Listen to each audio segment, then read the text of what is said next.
It was one of those nights when everything felt quieter than usual. I was almost drifting off to sleep when I started hearing footsteps in the hallway, kind of heavy and uneven, like someone aimlessly wandering around. At first, I thought it was just a neighbor coming home late, but the noise didn't stop. It wasn't just footsteps, there were sounds of doorknobs being jiggled, like someone was trying to open the doors. My heart started pounding, and any trace of sleep vanished immediately. I sat up in bed, holding my breath, trying to figure out what was going on. I got up slowly and tiptoed to the door, doing my best not to make a sound. I peeked through the peephole and felt my stomach drop. There was this strange man outside, going from door to door, testing the handles like he was checking if any were unlocked. He was wearing a worn-out jacket, and his hair was all messy, giving off a vibe that sent chills down my spine. I stood there, frozen, not sure what to do. When he finally got to my door, I stopped breathing, staying perfectly still. He paused, and the silence got so heavy that I could barely think straight. Then he knocked on my door. It wasn't a gentle knock, but a persistent one, like he really wanted me to open up. My heart was racing, and I felt my palms sweating as I tried to decide what to do. I didn't want to make any noise, or let him know I was awake and aware. I just stood there, hoping he would give up. But he kept knocking, and with each knock, the fear inside me grew. I gripped the doorknob tightly, ready to hold the door closed if he tried to force his way in. Every second felt like an eternity, and my mind was racing with possibilities. Should I call the police? Shout for help? Stay silent and pray he'd go away? Time seemed to crawl by, and the knocking only stopped when I suddenly heard his footsteps moving away. I waited a few more minutes, not daring to move, until I was sure the hallway was quiet again. Finally, I stepped back from the door, my heart still pounding in my chest.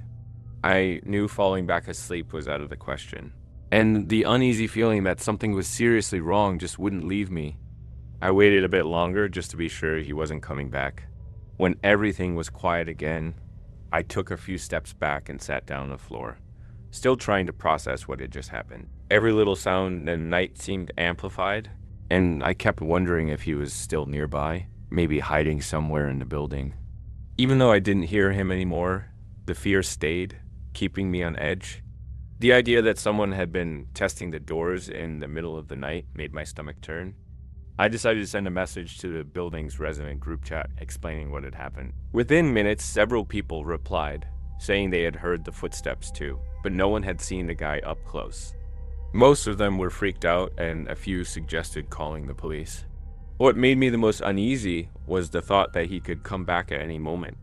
I locked the door again, like that would somehow make me feel safer, and sat there, staring at the clock, just waiting for the night to end, praying the rest of it would be uneventful. That night felt like it would never end. I stayed awake, listening for any sound, and every creak or step made me jump out of my skin. When the sun finally started to rise, I felt a bit of relief, like the daylight could push the danger away, but the fear lingered, making me feel jittery. The next morning, a few neighbors knocked on my door to talk about what happened, and everyone looked pretty shaken.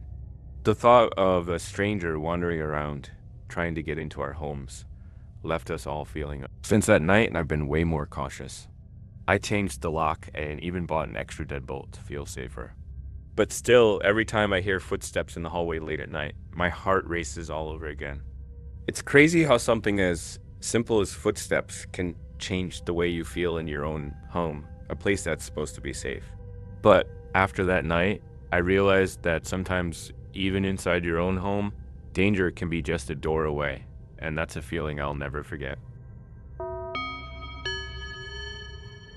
It was one of those calm mornings when the sun is just starting to rise and the neighborhood is still half asleep.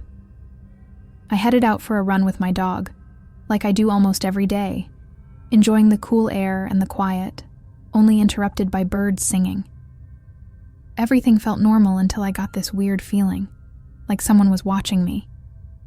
My dog, who's usually super chill, suddenly started growling and tugging on the leash, staring hard at a bush by the sidewalk. I stopped in my tracks, feeling a chill run down my spine, and tried to see what had him so worked up.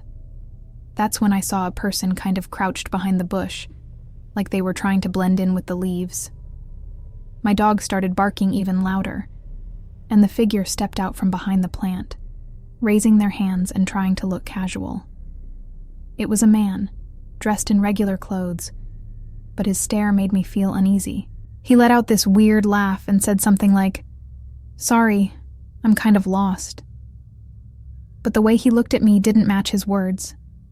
My gut told me something was off, and without thinking too much, I picked up the pace, pulling my dog along, hoping he wouldn't start following me. I sped up, trying to stay calm, but my heart was racing. My dog kept looking back, letting out these little growls, which only made me more anxious. The street was practically empty, and all I could think about was getting somewhere safe, where there'd be other people around. I glanced back and saw the man had started walking in the same direction, but his pace wasn't casual anymore. It felt like he was trying to close the distance between us with every step I took. The feeling of being followed was suffocating. My hands started to shake, and I gripped my dog's leash tight, trying to think of a way out. I passed by a few houses, but most of them still had their lights off, and there was no one around. The man was definitely following me now, and his excuse about being lost didn't make any sense anymore. Every turn I made, he was still there, and I knew I had to act fast before things got worse. Fear and adrenaline pushed me to run even faster, barely thinking about what I'd do if he got closer. I knew I couldn't just keep running aimlessly, so I tried to think fast. I remembered there was a small park up ahead where a few people sometimes gathered early in the morning. If I could make it there, maybe I'd find someone who could help, or at the very least, an open space where I'd feel safer. I picked up the pace, my dog running alongside me, still growling occasionally. When I reached the park, I scanned the area and saw an older woman walking her dog. Just seeing her there gave me a bit of hope, but the fear was still heavy in my chest. I turned toward the woman, pretending like it was part of my route, and glanced over my shoulder again. The man had stopped at the park entrance, watching me from a distance. He looked unsure, like he was trying to figure out his next move. The relief of having someone else nearby gave me some courage, and I slowed down a little, petting my dog to appear calmer. The man stood there for a few more seconds. Then, without saying anything, turned around and walked away, disappearing down one of the side streets. Even then, I stayed in the park near the woman, trying to calm my pounding heart and process what had just happened. I stayed in the park for a few more minutes, trying to catch my breath and settle down. The woman with the dog noticed I seemed shaken and gave me a friendly smile, but I couldn't even explain what had just gone down. I just silently thanked her for being there, because somehow, her presence had scared the man off. Even after he was out of sight, the feeling of being watched lingered. The thought of how differently things could have ended sent chills down my spine. I made my way back home, still glancing over my shoulder now and then, and promised myself I'd be more careful when going out for a run. I told some friends about it later, and they all agreed I did the right thing by trusting my instincts. It was scary to realize how fast things can change, even in a neighborhood that felt so safe. Now, I always keep my phone in my hand and stay extra aware of my surroundings, because you never know when someone who looks lost might have other plans. And that day, having my dog with me and the luck of finding another person nearby made all the difference.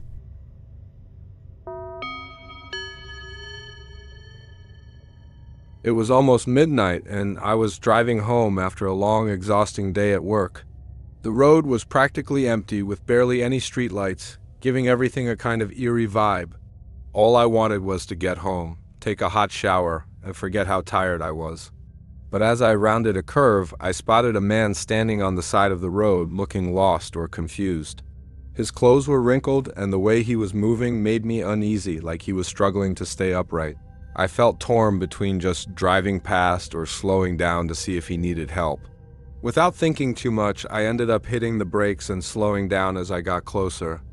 I rolled down the passenger side window, still feeling a bit wary, and the man turned around suddenly. Before I could even ask if he was okay, he ran straight toward my car with this desperate, panicked look on his face and started yelling uncontrollably. Within a split second, he was grabbing the passenger door handle, trying to open it with a force I didn't expect. My heart was pounding, and this overwhelming fear took over me. Without a second thought, I floored the gas pedal and sped off, his screams echoing into the dark as I left him behind. My whole body was shaking as I sped away, trying to put as much distance between us as possible. I glanced in the rearview mirror and saw him still standing there on the road, waving his arms wildly, but getting smaller and smaller as I drove off. The fear was still gripping me, like a tight knot in my chest that wouldn't let go. The road seemed even darker and emptier now, and every shadow made me jump. The adrenaline was so intense that my hands were almost slipping off the steering wheel, and I could hardly believe what had just happened. I kept driving, trying to calm down and think straight. Was the guy just desperate, or was there something seriously wrong with him? A million questions raced through my mind, but one thing I knew for sure: stopping had been a mistake I didn't want to repeat. When I finally got to a more populated area with lights and traffic, I started to feel a bit of relief, though my body was still on edge. I pulled into a well-lit gas station, took a deep breath, and tried to process everything. I decided to call the police and let them know about the man, hoping they'd check it out and prevent anyone else from going through the same scare. I told the police everything over the phone, my voice still shaky, and they said they'd send a patrol car to check it out. After hanging up, I sat there in my car, trying to calm down and get my heart rate back to normal. The thought of that guy being out there on the road, acting like that, still freaked me out. Even though I knew calling was the right thing to do, the fear from that night clung to me, making me feel like something could still happen at any moment. The rest of the drive home was tense. Every streetlight, every shadow on the road had me on high alert, and I was gripping the steering wheel tight. When I finally got home, I locked every door and window, still feeling jittery. I couldn't stop thinking about that empty road, that strange man, and how terrifying the whole experience was. Maybe he really was lost or needed help, but the way he ran at my car and tried to yank the door open was downright chilling. Since then, I've learned to trust my instincts and think twice before stopping for anyone late at night. It was supposed to be a peaceful night. I'd picked a camping spot way out, far from any city noise or lights, just me, the stars, and the quiet of the woods. The tent was all set up, and the cold wind made the trees whisper softly. After a full day of hiking, I was exhausted and fell asleep pretty fast. But in the middle of the night, something suddenly woke me up. It was soft sounds like light footsteps on the ground, going back and forth around the tent. My heart started pounding, and any trace of sleep was gone. I froze, trying to figure out what was happening. Very carefully, I opened a small slit in a tent, barely breathing, to take a peek. And that's when I saw it. A pair of muddy boots standing just inches from the fabric. It wasn't the sound of an animal. It was clearly someone standing there, listening. The dim moonlight cast the shadow of a man onto the tent, and he moved slightly, as if he was trying to hear any noise coming from inside. Adrenaline kicked in, and my mind raced, thinking of any way out or what I could do. I was alone in the middle of nowhere, and I had never felt so vulnerable. Every second felt like forever. The shadow outside moved slowly, like he was circling the tent, trying to pick up on any movement I made. I stayed completely still, holding my breath, trying not to make a sound. All I could hear was my heart pounding, and the fear made 1,000 thoughts race through my mind. Did he know I was alone? Was he armed? My gut was screaming at me to stay silent and pray he'd go away. After what felt like hours, but were probably only minutes, the shadow stopped. I saw the boots turn slightly, and the shadow tilted its head, like he was trying to peek inside. I was frozen with fear, gripping the tent zipper so tightly, unsure of what to do. I tried to remember where I had put my knife, but any movement to grab it could give me away. The tension was overwhelming, and the silence of the forest only made the moment even scarier. All I wanted was for him to just disappear.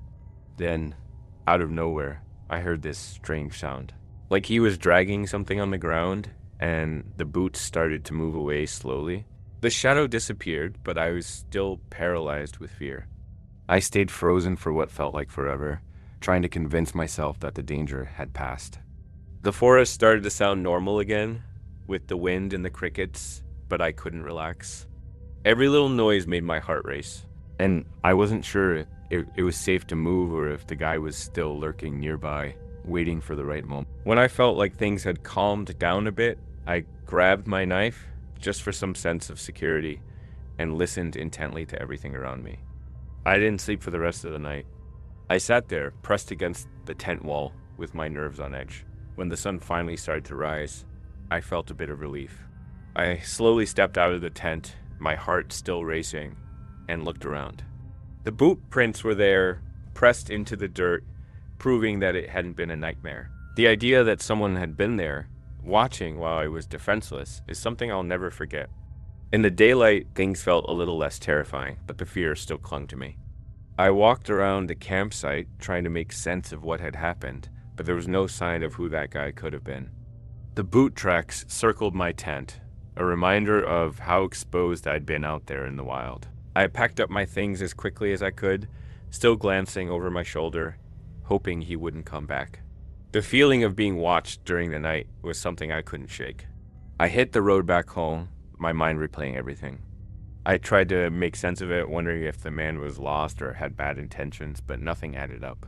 Since then, I've never camped alone again. That night taught me that the peacefulness of the forest can hide dangers you'd never expect. And even now, whenever I tell this story, I still get chills, remembering the fear of being alone, vulnerable, with a stranger lurking right outside my tent, and all I could do was hope he'd go away. It was one of those nights where I was home alone, just trying to kill time.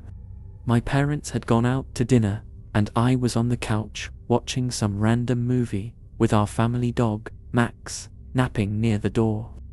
Everything was quiet until Max suddenly got up and started barking like crazy, staring straight out into the dark backyard. I tensed up immediately, not sure if it was just a cat or something more. I got up, feeling hesitant, and went over to the door, calling Max inside. He came in, but he kept growling, the fur on his neck standing up, which only made me even more anxious. I shut the front door and tried to calm him down. But that's when I heard the sound that made my blood run cold. The back door opening, and I knew it wasn't the wind. It was the clear sound of someone coming in, and Max's barking got even louder. Panic hit me, my hands started sweating, and my heart was beating so hard I could barely think straight. I tried to remember if I had locked the back door, but at that moment, it didn't really matter.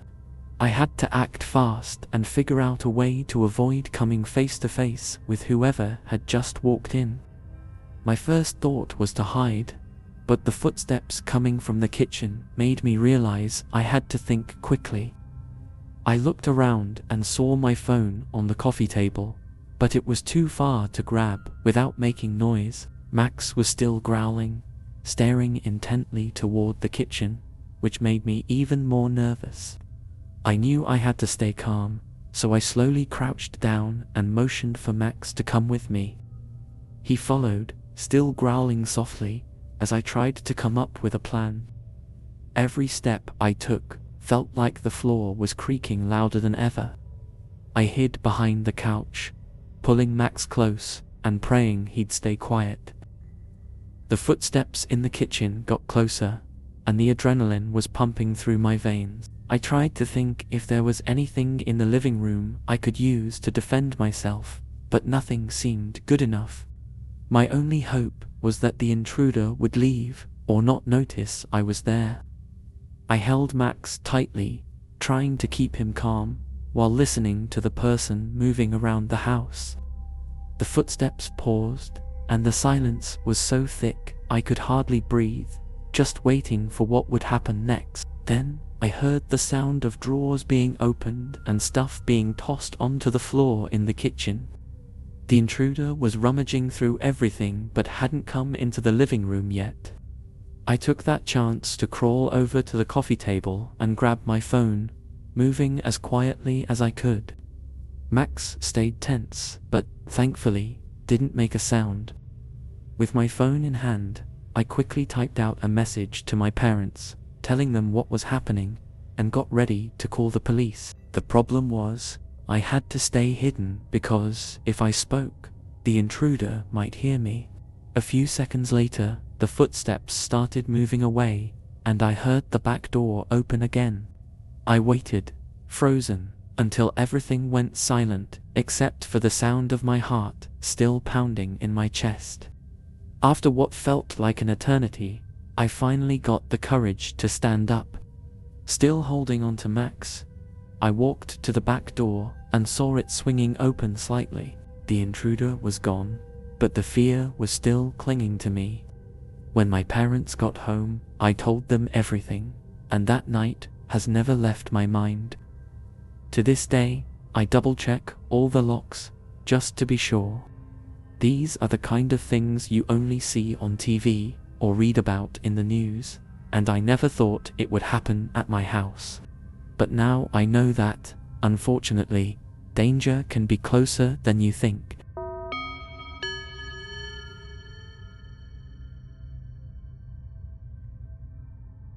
These spine-chilling stories are a reminder that the unexpected can strike when we least expect it, whether it's in the comfort of your own home, the silence of the woods, or on a deserted road. The feeling of fear, a racing heart, and that adrenaline rush are all too real for anyone who's lived through those terrifying moments. We all like to think these situations only happen in movies or stories we hear about on TV, but the truth is, danger can be closer than we think. If these stories gave you the chills and made you more aware of the sounds around you, then you definitely won't want to miss what's coming next. To keep up with more tales of terror and suspense, make sure to subscribe to the channel. Turn on those notifications so you won't miss any of these real and frightening stories. Who knows, the next one might just make you question what's real and what's just a trick of your imagination.